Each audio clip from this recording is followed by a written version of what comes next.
ko, sabi nyo kami mahal nyo. Ari ko, bati kayo, nagplano. Nagplano? Yes, Q-Citizens.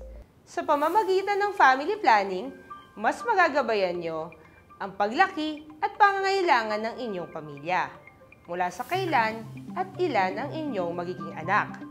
Pero, ano-ano nga ba mga family planning methods? Una, intrauterine device or IUD. Ito ay maliit na plastic na ipinapasok sa loob ng matres. Ang bisa nito ay umaabot ng 5 hanggang 12 taon.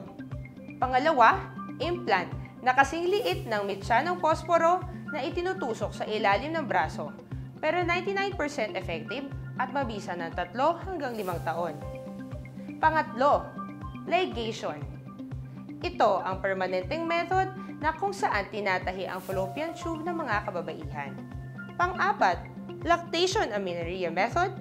Ito ay eksklusibong pagpapasuso kay baby hanggang hindi pa bumabalik ang regla. Pero inirekomenda na mamili ng bagong family planning method makalipas ng 6 na buwan. Panglima, ang injectable. Ito ay tinutusok sa braso ng kababaihan every 3 months. 97% naman ang effectivity nito at kadalasang inirekomenda sa breastfeeding mommy. Pang-anim, fertility awareness method o FAM. Ito ay paraan para alamin ng mag-partner ang araw na malaki ang tsansa na bubuntis ang babae. At syempre, may safety guidelines din tayo para sa mga kalalakihan, tulad ng condom.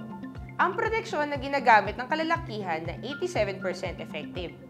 Nakatutulong din ito bilang proteksyon sa mga sexually transmitted diseases.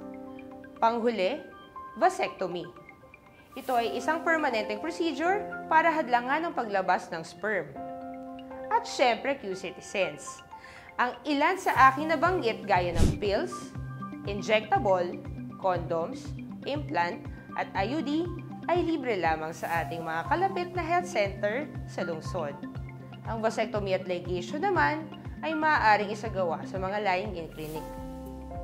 Malaking responsibilidad ang pagbuo ng pamilya, kaya nag-aalok din ng Quezon City Health Department ng family planning lectures para sa mga bagong mag-asawa.